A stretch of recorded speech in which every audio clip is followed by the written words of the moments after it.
Gui Mendes isn't just a 4-time world champion, he's also the biggest mind behind Art of Jiu Jitsu, responsible for developing some of the most dominant gi athletes in the world today. And a huge reason for both his and his students' success is Gui's unique perspective on guard passing.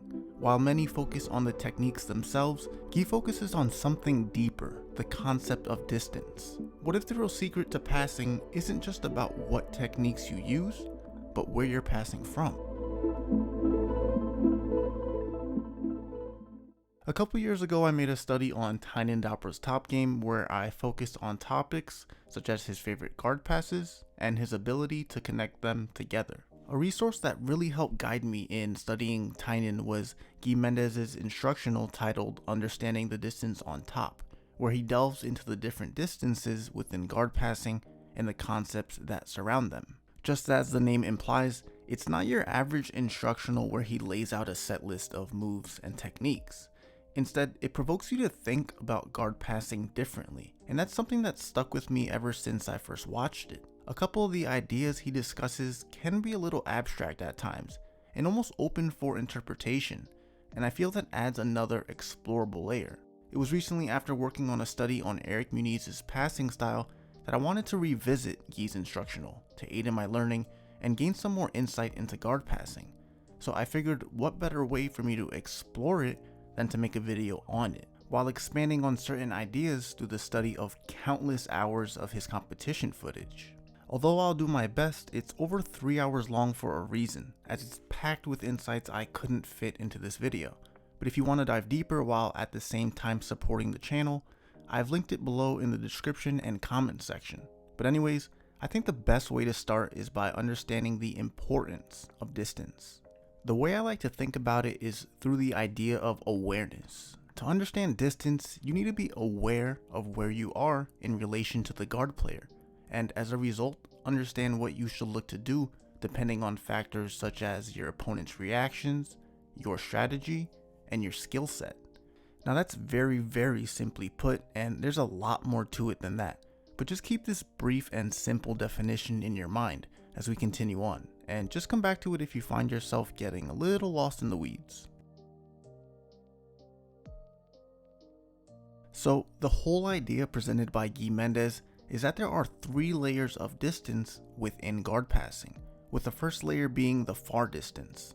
I think the best person in all of Jiu Jitsu to study for this is Meyram Alves, as he embodies the characteristics that make him, in my opinion, the best far distance passer in the gi. Now there's a few things that combine to define this layer, beginning with passes like toreandos, throw-bys, leg drags.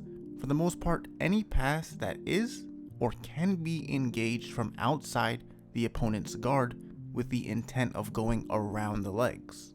Because the types of passes from this distance are outside passes, the focus is initially on controlling the opponent's legs instead of the sleeve or collar, as we look to beat the feet and knee line to close a space and get to the hips or upper body. Meyram is an exception to the rule of initially controlling the legs, as he can make a sleeve grip from the far distance and post on the mat to fly through the air and get the guard pass. But that's not what us normal people can pull off.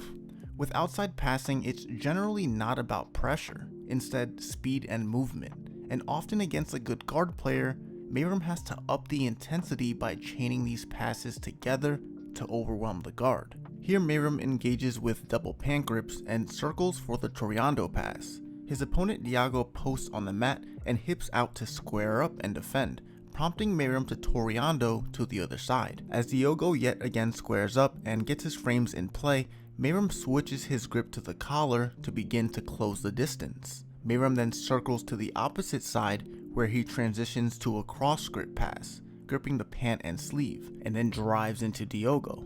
Diogo attempts to recover guard, but Meyram chases him down to get the finish. It's important that once we do get past the knee line, that we're aware of the possible scenarios or common reactions that may result off of the outside passes, such as submission and back take opportunities.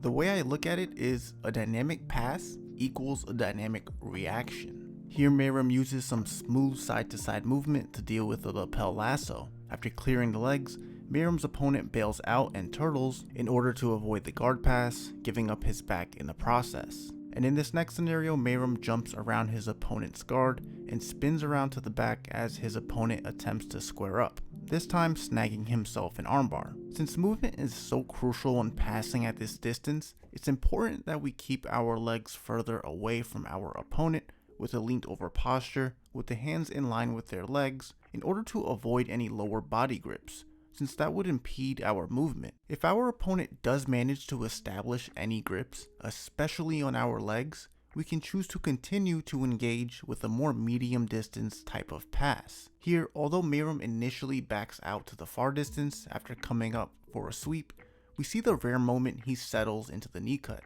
as his opponent impedes his movement with hooks and grips. Most often, because of the fact he's an absolute speed demon when on the loose, his opponent's #1 priority is to tie him up and slow him down, and so Meyram prioritizes grip breaking through leg work and hand fighting, as well as posting on the mat in order to back out or stay in the far distance, where he can maintain his ability to freely move in and out or side to side, and then continue to re-engage on his own terms. And this is one of my favorite topics to study, which I feel deserves its own video, but we're gonna touch on it a bit for now. In this first sequence, Meyram breaks the collar grip and then re-engages on his own terms as he now controls his opponent's sleeve.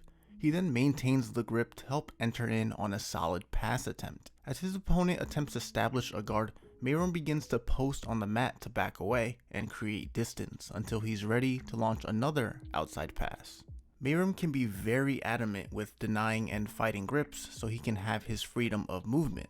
Here he is repeatedly stomping at the biceps of his opponent to free himself from the lasso, and if it doesn't work the first or second time, you know what they say, third time's the charm. He then of course returns to secure the double pant grips and unleashes the Toreando pass. And then there's the more graceful leg work like the shin slice, where Meyram slices away to undo the De La Riva grip, the high step, which he uses all the time to escape both grips and hooks, and lastly the windshield wiper, particularly against the De La Riva guard, where he pushes down on the De La Riva leg and flares his knee out as he continues in that direction to break the grip. So it's obvious that at this distance as a passer, we want to avoid any grips that could slow us down. Well, what about our grips on our opponent? While we don't usually see this from Meyram, Gui explains how the C grip allows for more fluidity and versatility than the pant grip, making transitions between outside movements such as toreandos, leg drags, and leg pins seamless through the quick rotation of the wrist. As far as from a more technical standpoint, Gui does touch on how to deal with a common guard from this distance being spider guard, and also covers leg drag, both of which still have some great conceptual nuggets. I'm only going to briefly cover them, but what stood out to me when defending spider guard is the idea of using in and out pressure combined with speed. In this scenario, while in his opponent's spider guard, Gui is able to break the grip on his sleeve by yanking his arm away and posturing up to back out, at the same time undoing the foot on his biceps before throwing the leg by, then pressure in to pass the guard. And then there's also the discussion on leg drags, where he states that from a broader perspective, there really are only two types of leg drags. The first being where you drag your opponent's leg into the leg drag, which is something we often saw the Mendes brothers set up from guard and continue to finish as they came up for the sweep. The second type of leg drag is where you move yourself in position by circling around the opponent's legs to create the angle, which is often seen as a follow-up to the leg trap position. It can, however, also be set up from bottom, like in this example, where Gui comes up on top and then jumps around the guard to enter the leg drag. Gui ends the far distance section on what, in my opinion, is the most valuable part, elaborating on the strategic side of things. But I'll get into it later since it applies so much to the medium distance as well, which I think makes sense to explain first. Compared to the far distance, the medium distance is more pressure and less speed based. It's the area where the passer has to deal with a variety of frames, hooks, and guards, such as De La Riva, butterfly, and knee shields. Basically, where the passer is closer to the guard player's hips and is also able to make an upper body connection by gripping the collar or sleeve. And this is where Gui preferred to operate, as we saw throughout his competitive career. Gui was a very strategic competitor who possessed a well-rounded top and bottom game, and so the ways he would seek to get to the medium distance differed depending on his opponent's reactions and strategies to start the match. If his opponent beat him to the guard pull, or if Gui was looking to time it for the easy 2 points, Gui would close the distance as quickly as possible, working into headquarters or directly into the knee cut. In the more rare occasion where his opponent would stay on the feet, Gui would then pull guard and look to sweep, maintaining a tight connection to his opponent throughout. And in the most common scenario, Gui would leverage his well-rounded game to get ahead on the scoreboard, while at the same time getting to his preferred medium distance. Unlike many of his opponents who were so hell-bent on only playing guard, which is something very common to see in the lighter weight classes, Gui would use this as an opportunity to double guard pull, set up his passing grips while still on bottom, and then come up for the advantage right into the medium or near distances, and at times coming up on top already in the later stages of the leg drag, which is something seen very frequently in the matches of Gui's brother, Rafa Mendes. Regardless of how he got there, the goal was always to maintain this distance by applying pressure and asserting control over his opponents. A big component in doing so was through gripping the same side collar of the direction he's attacking. This collar grip would serve as an anchor, allowing Gui to weigh on the frames of his opponents with the help of gravity. Without it, the opponent can distance their upper body from the passer, making retaining their guard easier. Although this collar grip has plenty of benefits, there is a drawback in the sense that you no longer have that hand to deal with hooks and frames. But this is where leg work comes into play. The way I like to think about it is like so. Gui's upper body prioritizes maintaining the connection through grips, while his lower body prioritizes battling frames and hooks through movement and leg work. And Gui primarily covers this idea through the lens of the knee cut. Whereas some might abandon the collar grip to deal with the knee shield and reverse de la Riva, Gui instead maintains the grip as he works towards the leg weave in order to get the angle to pummel in his arm and block the knee shield. In another example, instead of pushing down the reverse de la Riva with his hand, Gui uses his knee to undo the hook. And lastly, when dealing with an opponent attempting to retain their guard, Gui shows the effectiveness of the knee pummel, weaving his knee through the legs. Looking at a live scenario, Gui begins to counter his opponent's deep half entry by looking to set up a Bravo choke. His opponent defends by deploying all frames, and is able to retract his leg out from under. Gui maintains the lapel grip, which now is really acting as a collar grip. With his hand busy maintaining the connection, Gui then uses a quick knee tap to shuck the framing leg by.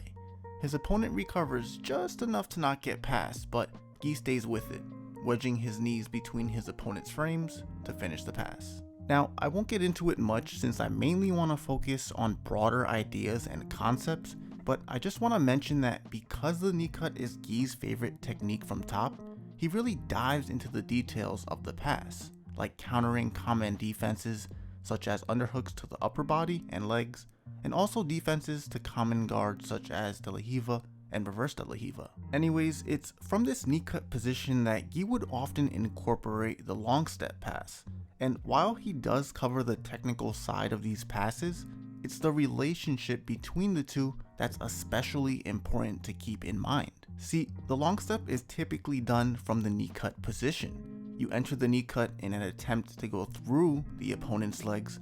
Maybe you encounter your opponent's frames and decide to long step to go around the frames.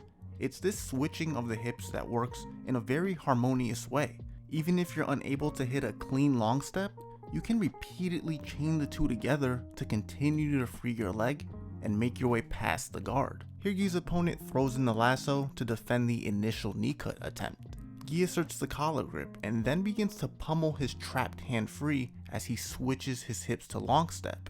As Gui pressures in, his opponent's able to fend him off and tie him up, but it's too late. Gui switches back into a deep knee cut with no lasso to slow him down, finally stomping his leg free to finish the pass. In this next example, after working his way into a knee cut, Gui begins to enter the long step as he secures the grip behind the upper back and switches his hips to the mat. Unable to free his leg, he switches back to the knee cut where he grips the pant of the knee shield and does a triceps pull down to begin to clear the frame. At the same time, he once again transitions to the long step, now completely clearing the frame and freeing his knee line before switching back to the knee cut to finish the pass. Along with the knee cut and long step are the leg trap and leg weave, two passes that Gui uses to change the direction of the side he's attacking. These four more or less medium distance passes, along with the leg drag, make up the majority of Gui's system, as he would chain them together depending on his opponent's reactions. This segment from his last IBJJF Worlds back in 2014 against Carlos Vieira is a perfect example of his system in action. It begins with Gui coming up off the double guard pull and entering the leg weave to counter Carlos's single X guard entry. Carlos is able to retract his top leg to defend the weave pass, leading to Gui working into a modified leg trap / smash pass. To counter his opponent's hooking leg and pant grip, Gui elevates his hips in order to shin slice across in the opposite direction, and continues to work towards the leg drag. Although Carlos is able to defend, this is a perfect example of using leg work instead of abandoning advantageous upper body grips, like I had touched on earlier from Gui's knee cut position. After retaining his guard, Carlos ends up in an identical position to last time, with one leg stuffed, while looking to shoot the other leg under and through. It's very subtle, but again, Gui works in the direction of the leg weave before explosively shooting back to the knee cut. After another knee cut attempt, Gui switches directions with the leg weave, kicks out to clear the hooks, and ends up in a leg drag. Carlos yet again is able to defend by freeing his top leg with some good old framing and shrimping, but in the end, Gui's able to finish the pass after capitalizing on a grip reset by the ref, making his way from the medium distance directly into side control. And this leads to another difference between the far and medium distances. Passing from the far distance tends to lead towards more dynamic and explosive defensive reactions from the guard player, such as posting on the mat while fully extending their framing arm looking to give up back exposure, like we saw from Meyram Alves. A clean pass from Gui's tighter medium distance style can lead to more bridging and framing to bump the passer, in hopes of creating space. This is where Gui often applies his preferred style of side control. As opposed to the traditional side control of keeping both knees on the mat while pinning the shoulders, Gui looks to keep one arm blocking the hip and the other arm controlling the collar or lapel, all while being more on his side. The reason for this is Gui believes it to be easier for a strong or good opponent to bump to create space and get their frames in play when the passer has both knees on the mat. In Gui's preferred method of stabilizing side control, when the guard player frames, he can utilize their strength against them, using his posting foot to drive the guard player's hips and legs in the opposite direction.